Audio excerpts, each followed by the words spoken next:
যে কোনো ভবন তৈরির সময় তা নির্মাণ শুরু হয় মাটি কেটে। মাটি খুঁড়ে ভিত গড়ে তারপর একের পর এক তলা তৈরি করে আকাশের দিকে উঠে যায় স্থাপনা। কিন্তু পৃথিবীতে এমন নিদর্শনও আছে যা পাহাড়ের চূড়া থেকে কেটে কেটে গড়া হয়েছে। পাহাড় থেকে যত নিচের দিকে যাওয়া যায় তত বিস্ময় অপেক্ষা করে। সুড়ঙ্গ থেকে নেমে যাওয়া যায় মাটির নিচে আরেক জগতে, এমনও শোনা যায়। নাম তার অজন্তা ইলোরার গুহা। ভারতের মহারাষ্ট্রের আওরঙ্গাবাদ শহর থেকে 30 কিলোমিটার দূরে অজন্তা গুহা। অজন্তা গ্রামের পাশে পাহাড়ের গায়ে স্থাপনাটি তৈরি করা হয়েছে।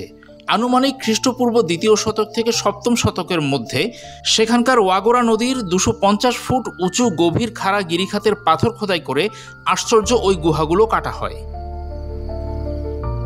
ইলোরা গুহাগুলো ভক্তক, ত্রৈকুটক, কালাচুরি, চালুক্য, রাষ্ট্রকূট ও যাদব রাজবংশের সময় তৈরি করা হয়।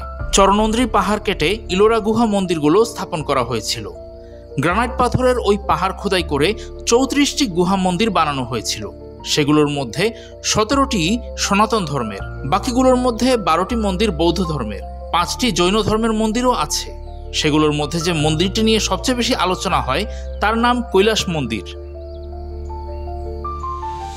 আগে যেসব মন্দির তৈরি করা হতো সেগুলোতে একটার সাথে আরেকটা পাথর জুড়ে দিয়ে মূল কাঠামোটি তৈরি করা হতো, কিন্তু ইলোরার কৈলাস মন্দিরটি একটি মাত্র পাথরকে কেটে আস্ত মন্দিরটি তৈরি করা হয়েছিল।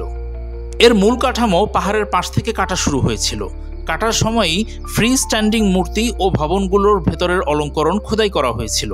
এভাবেই প্রায় 145 ফুট চওড়া, 195 ফুট লম্বা এবং 90 ফুট উঁচু স্থাপনাটি স্থাপত্যবিদ্যার বিস্ময় হয়ে আছে। বহুতল ওই মন্দিরের মধ্যে আছে একটি খোলা মণ্ডপ। সেখানে বিশাল বিশাল হাতি ও সিংহের ভাস্কর্য আর চারকোনা স্তম্ভ রয়েছে। সেখানে দেয়ালের গায়ে বা পুরো স্থাপনা জুড়ে যে মূর্তিগুলো দেখা যায় সেগুলোর কোনো কিছুই বাইরে থেকে আনা হয়নি বা বাইরে তৈরি করা হয়নি। বহুতল মন্দিরটিতে যা কিছু আছে সব এক পাহাড় এক পাথর কেটে বানানো হয়েছে। অজন্তা ইলোরাকে ইউনেস্কো বিশ্ব ঐতিহ্যবাহী স্থানের মর্যাদা দিয়েছে। আগেই বলেছি, প্রথমে পাহাড়টি ওপর থেকে কাটা শুরু হয়। তারপর মাঝখানে এক বিরাট আয়তাকার পাথরখণ্ডের চারদিকে 110 ফুট গভীর গর্ত করা হয়। তারপর মাঝখানের ওই পাথরটিকে কেটে কেটে বিভিন্ন ভাস্কর্য ও কারুকার্য দিয়ে গড়ে তোলা হয়েছে কৈলাস মন্দির।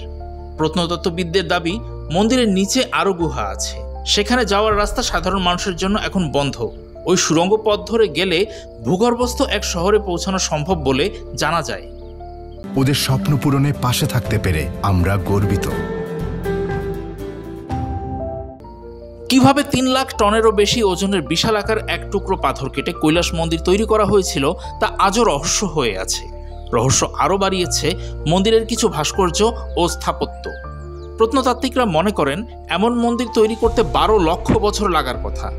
কারণ মাত্র 18 বছরে শুধুমাত্র ছেনি হাতুড়ি ব্যবহার করে গ্রানাইটের মতো শক্ত পাথর কেটে কিভাবে ওই স্থাপনা বানানো সম্ভব তার যথাযথ উত্তর মেলেনি।